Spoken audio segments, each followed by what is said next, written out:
no matter how old we are and no matter how much we weigh, we can still get strong and move more. So that's overall like, yes, those can be contributors, but they don't paint the whole story. Welcome back, everyone, to another PT Pro from the Optimal Body Podcast. I'm Dr. Dom. I'm DocJen. And today we're going to be talking about back spasm. What causes them? Why do they come about? Why are they so dang painful? And what can you do about it?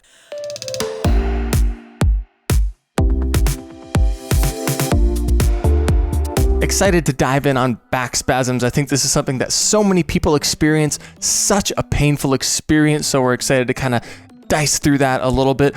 But before we do, make sure you subscribe and hit that notification bell. We always want you to be in the know on when we come out with any of these incredible podcast episodes or amazing videos that Jen puts out on different pain disorders or movement practices. So make sure you hit that and hit us up in the comments if you agree with anything in this video, if you have other questions or suggestions on what you'd like to see future videos on. We've done a lot on the back, so you can look through all of our podcast episodes and find a ton of support. But we really want to zoom in a little bit on specifically back spasms and what that could be. So what that could mean pathologically that's happening within the body, and then what you can really start to do about it. Overall, like our body spasms, or it creates that spasming effect when it's trying to protect us. So I think that's the first thing that we need to kind of realize, that you get that sharp kind of stabbing pain. Maybe you coughed or you sneezed or you lifted something and you weren't used to it. It's not necessarily your back working against you. It's your back protecting you. It's your body trying to say, something's not safe. I need to help you out here. Yeah. And so I think that's the first place that I hope people will start to now go in their mind. A back spasm isn't my body working against me. It's my body trying to protect me. So often it ends up turning into a stability issue where we don't feel like we have that dynamic stability or that dynamic control while we're lifting a certain weight or creating a certain pressure in our back. And a lot of the causes that happen to specifically cause this back spasm, we will typically notice it if we're lifting something or we're moving furniture or you're at work and you're lifting something heavy. Whatever that may be, typically it's not the lift itself that was the issue. It was that you put your body in a position that it's not prepared for. It's not so much the rounding that we need to start blaming, but it's that we put load in a position that our body wasn't prepared for. Meaning that I haven't started to get into this rounded position with a light weight and then train that position, and then start to build it up over time, or put my body in an awkward twisting position under load and under stress. And especially if there's stress going on, that only impacts the stress and the load that you're actually holding. So it's your body not being able to tolerate that specific response in that specific position. Yeah, if you stack emotional stress on top of the physical stress, then that's a lot. You're even that much more at risk, I think. And kind of like you said, people like to demonize the position itself. Right. They like to demonize, oh, you just rounded your back. Don't round your back. Never do that again. Right. Which again, if we're having spasms and then we're told never round your back again, never pick something up off the ground because it makes you round your spine, then we start to perpetuate that fear. And again, we're talking about our back needing to feel safe. So if we're bending down to pick something up off the ground, but then we hear that provider or whoever it was speaking in the back of our mind saying, don't bend over, don't pick up something off the ground, like never do that. You're going to round your spine and this is going to happen again. Our back is already going to be on guard and is going to be right on the edge of that spasm because it's afraid. In general, we can say, oh, as I'm getting older, this can start to become more of an issue. Or if I am obese, this can become more of an issue. Or if I lack exercise, or if I'm in sustained postures for a long period of time and not moving. If I'm smoking, you kind of are reducing the nutrients that are necessary to go into the disc that way. Different kinds of diseases and sicknesses already play a role in what's happening with the body, whether that's infection or cancer or arthritis. We're already putting a lot of stimulation into the body. And then especially if we add anything that we're going through, whether it is intense anxiety or depression, that again is only going to add onto our body. But overall, I don't like looking at that and saying, I'm just going to blame my weight or I'm just going to blame my age, because we can still continue to become resilient beings no matter how old we are and no matter how much we weigh. We can still get strong and move more. So that's overall, like, yes, those can be contributors, but they don't paint the whole story. And so what to do? Like, I think we want to talk a little bit about what can you do if you have a back spasm and you need to get that thing calmed down and feeling better, and then what can you do to create a strong resilient system to prevent or reduce your risk of having them in the future. First thing, if you have a back spasm, things are elevated, our nervous system is elevated, and the input going into those muscles is in a place where we foreseeably can't control them. So what can we do to down regulate? What can we do to down regulate the system?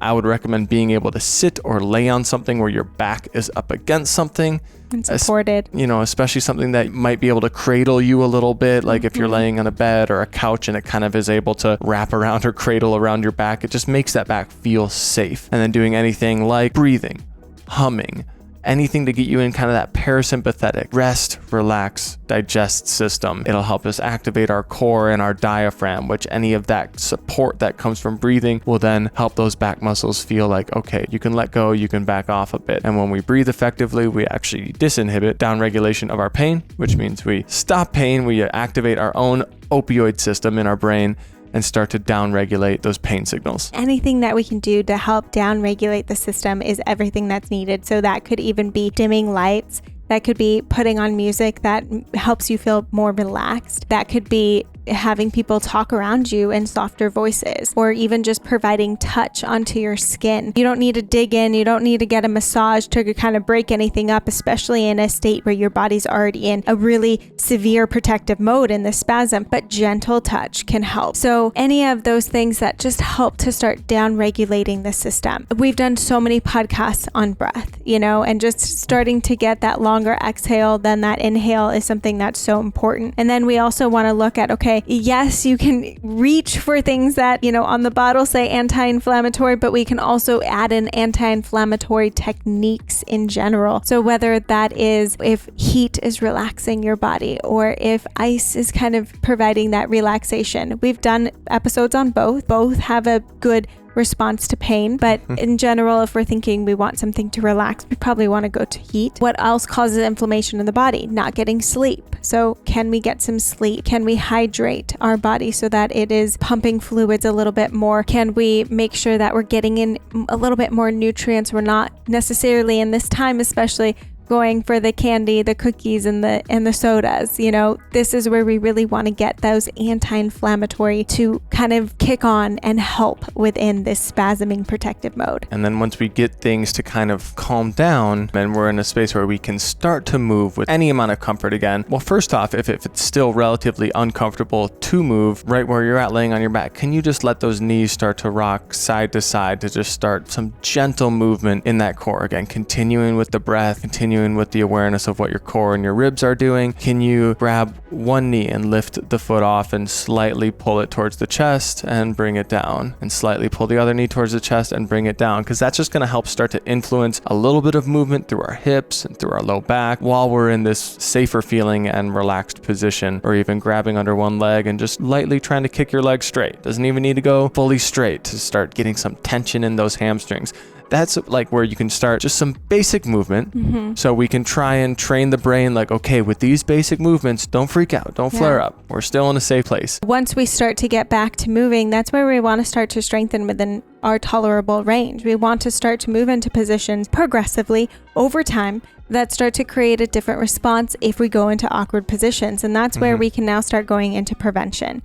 Right? How do we prevent any future spasms or potential spasms that could come on? Because any of us can experience this. Our body is really good at protecting itself. At the baseline, it wants us to be safe. What we can really start doing is, in general, we want to keep that spine as healthy, mobile, and strong as possible. And that's not just in neutral, but that's in any position that we might put it in. That tell us, okay, what are really preventative matters when it comes to back pain? Continual movement. That's something that's so incredibly important and been studied over and over again. And this doesn't mean that you're even doing the squats and the deadlifts and stuff. But maybe you're just getting a daily walk in. Daily walks and putting that as a regimen has been shown to help significantly decrease back pain and really plays a role in what we feel within our body. Starting to get low impact activities in, which include walking, right? But even if we're on a treadmill or getting onto a bike or something that's going to create a little bit more of that endurance aspect, really helps again with what we're feeling in our muscles, even throughout our back. So starting to get more regular movement. And this,